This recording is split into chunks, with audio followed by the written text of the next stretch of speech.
आज ममता जी तरह तरह की बातें उठा रही हैं, कहती है वैक्सीन नहीं मिल रही है। ममता जी, अब बंगाल की जनता के सेवा के बीच में रोड़ा मत बनिए। आपने 10 साल बंगाल की जनता को सुविधाओं से वंचित रखा। आज आप वैक्सीनेशन की बात कर रही हैं। जब कोरोना बंगाल में पूरी तरीके से फैल रहा था पिछले साल, उस समय हमने सेंट्रल टीम भेजी थी और आपने उस सेंट्रल टीम को कैद करके गवर्नमेंट ऑफ इंडिया के गेस्ट हाउस में रखा था, उनको बाहर नहीं निकलने दिया था। आपको कब से बंगाल की जनता की पीड़ा हो गई और आप वैक्सीनेशन की बात कर रही हैं। आप बताइए, अगर वैक्सीनेशन की कमी है तो आप ये आंकड़े हर दिन कहां से भारत सरकार को भेज रही हैं कि इतने वैक्सीन हो गए, इतनी वैक्सीनेशन हो गई, इतने लोगों को वैक्सीनेशन लग गया। एक तरफ आप सेवाएं भी लेती हैं, दूसरी तरफ आप ममता जी प्रधानमंत्री जी को बार बार इस तरीके का उलामा देकर के बंगाल की जनता को गुमराह करने की कोशिश करती हैं। लेकिन मैं जानता हूं बंगाल की जनता बहुत प्रबुद्ध है।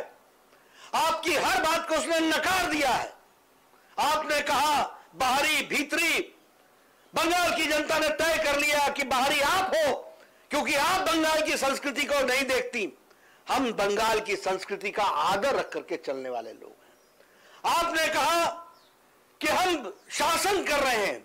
हमने आपको बताया और बंगाल की जनता ने मान लिया कि आप शासन नहीं कुशासन कर रहे हैं और बंगाल की जनता सुशासन के लिए आतुर हो गई। यह हमको समझना चाहिए। आज वो कहती है कि कोविड की देखरेख ठीक ढंग से नहीं हो रही है। मैं पूछना चाहता हूं कि जब प्रधानमंत्री कोरोना को लेकर के बैठक बुलाते हैं तो आप वहां क्यों नहीं उपस्थित होती हैं? क्या रोकता है आपको? क्या आपका अहम भाव आपको रोकता है? क्या आपका अहंकार आपको रोकता है? क्या कारण है कि प्रधानमंत्री की बैठक में आप उपस्थित नहीं होती हैं? एक ही कारण है कि आपका अहंकार बंगाल की जनता और प्रधानमंत्री जी के बीच में रोड़ा बनने का प्रयास करता है। और मैं आपको यह बताना चाहता हूं, मानिकचक की जनता को, आप हमें साथ दीजिए। यह रोड़ा 2 तारीख को हट जाएगा और सीधा सीधा संवाद डबल इंजन की सरकार करेगी। इस बात को हमको समझना चाहिए। मित्रों, अगर मैं बात करूं, अभी 3 दिन पहले ही प्रधानमंत्री जी ने फिर से गरीबों की चिंता करते हुए 80 करोड़ की जनता के लिए 5 किलो अनाज देने की व्यवस्था मई और जून महीने का किया है। और ये मई और जून महीने में आपको भी पहुंचेगा।